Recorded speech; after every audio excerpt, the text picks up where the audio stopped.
আসসালামু আলাইকুম। আমি শুভ আপনাদের সাথে আজকে কথা বলবো অস্ট্রেলিয়া ভিজিট ভিসা নিয়ে। আপনারা যারা অস্ট্রেলিয়া ভ্রমণ করতে চান তাদের জন্য কোন ভিসা প্রেফারেবল, কী কী ডকুমেন্ট লাগে, কী প্রসেসে আবেদন করবেন এবং আপনার ভিসাগুলো কী কী কারণে রিজেক্ট হতে পারে, আজকের মূল বিষয় হচ্ছে এইটা। আপনারা যারা বিদেশে ভ্রমণ করতে চান তাদের অনেকের পছন্দের জায়গা থাকে অস্ট্রেলিয়া। অনেকে অস্ট্রেলিয়া বন্ধু বা পরিবারের সঙ্গেও দেখা করতে যান। তো আপনারা যারা অস্ট্রেলিয়া যেতে চান আপনাদের যে ভিসাটা প্রয়োজন হবে তা হচ্ছে সার্চ ক্লাব 600 বা ভিজিটর ভিসা। এই ভিসাটি সাধারণত শর্ট টাইম স্টে হয়। এই ভিসার মেয়াদ 3 থেকে 12 মাস পর্যন্ত হয়ে থাকে। তো এবার চলে যায় জরুরি বিষয়ে, তা হচ্ছে যে আপনার অস্ট্রেলিয়া ভিজিট ভিসার জন্য কী কী ডকুমেন্ট লাগে। অস্ট্রেলিয়া ভিজিট ভিসার জন্য আপনার পাসপোর্টের সর্বনিম্ন 6 মাস মেয়াদ থাকতে হবে। আপনার সদ্য তোলা ছবি লাগবে। আপনার অনলাইনে যে 1419 অ্যাপ্লিকেশন ফর্মটি আছে সেটি অবশ্যই পূরণ করতে হবে। এছাড়া আপনার ব্যাংক স্টেটমেন্ট লাস্ট 6 মাসের। এরপর আপনার একটি সলভেন্সি সার্টিফিকেট। এছাড়া আপনি যে পেশায় আছেন সেটা হইতে পারে আপনার চাকরি বা হইতে পারে আপনার বিজনেস, সেই রিলেটেড। যদি আপনার চাকরি হয়ে থাকে সেক্ষেত্রে অফিস থেকে একটি এনওসি, আপনার অফিস আইডি কার্ড। আর যদি আপনার বিজনেস হয়ে থাকে সেক্ষেত্রে আপনার ব্যবসায়িক যে ট্রেড লাইসেন্স আছে। এছাড়া আপনার ট্যাক্স রিটার্ন যে ডকুমেন্ট আছে, বিন ডকুমেন্ট আছে, এই সকল কিছু আপনাকে সাবমিট করতে হবে।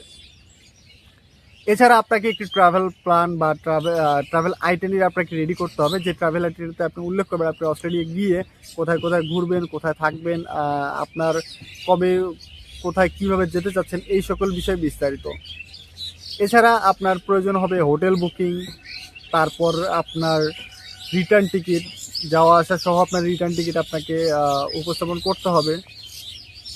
এবং অতীব জরুরি একটা কথা, সেটা হচ্ছে যে যদি আপনাকে কেউ স্পন্সর করে থাকে তাহলে আপনার কী কী ডকুমেন্ট লাগবে। যদি কেউ স্পন্সর করে সেক্ষেত্রে আপনাকে যে স্পন্সর করছে সেই ব্যক্তি বা সেই কোম্পানির ব্যাংক স্টেটমেন্ট এবং একটি ইনভিটেশন লেটার অবশ্যই প্রয়োজন হবে। তো এবার বলা যাক আপনি অস্ট্রেলিয়া ভিসার জন্য আবেদন কীভাবে করবেন। অস্ট্রেলিয়া যেহেতু ই ভিসা প্রোভাইড করে সেক্ষেত্রে আপনাকে পুরো আবেদন প্রক্রিয়াটি অনলাইনের মাধ্যমে করতে হবে। অস্ট্রেলিয়ার যে ইমিগ্রেশন ওয়েবসাইট আছে সেই ওয়েবসাইটে গিয়ে একটি ইমেল অ্যাকাউন্ট খুলতে হবে। একটি ইমেল অ্যাকাউন্ট খোলার পর সাবস্ক্রাইব 600 ভিসার যে অ্যাপ্লিকেশন ফর্মটি আছে সেই অ্যাপ্লিকেশন ফর্মটি আপনাকে পূর্ণাঙ্গভাবে পূরণ করতে হবে। এরপর আপনার যে ডকুমেন্টগুলোর বিষয়ে একটু আগে বললাম সেই সকল ডকুমেন্টকে আপনাকে স্ক্যান করে রেডি করে রাখতে হবে এবং সেই ডকুমেন্টগুলো আপনাকে অনলাইনে সাবমিট করতে হবে।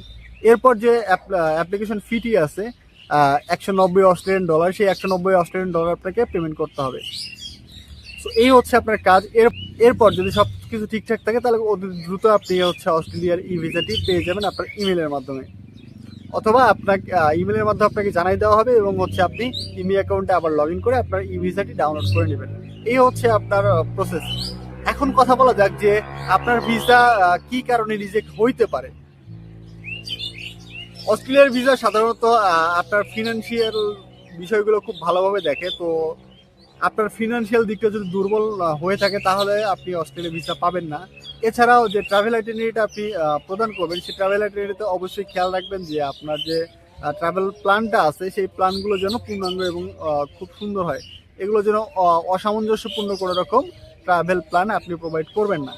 এছাড়া যে আপনি হোটেল বুকিং এবং ট্রাভেল আইটেনারি দিবেন এগুলো অবশ্যই আপনি অরিজিনাল দেওয়ার চেষ্টা করবেন। কোনো অবস্থায় কোনো ফেক ডকুমেন্ট দিবেন না, তাহলে আপনার ভিসাটি রিজেক্ট হওয়ার সম্ভাবনা খুবই কম। তো আপনি যদি চান যে আপনার ভিসা ফাইলটি আমরা রিভিউ করি এবং আমাদের মাধ্যমে আপনি ভিসা ফাইলটা প্রসেস করেন, সেক্ষেত্রে স্ক্রিনে দেওয়া নম্বরে আপনি যোগাযোগ করতে পারেন। ভিডিওটি ভালো লাগলে লাইক, কমেন্ট এবং সাবস্ক্রাইব করে রাখবেন এবং পরবর্তীতে আরও কি রিলেটেড ভিডিও দেখতে চান সেটি অবশ্যই আমাদেরকে কমেন্ট বক্সে জানাবেন। ধন্যবাদ।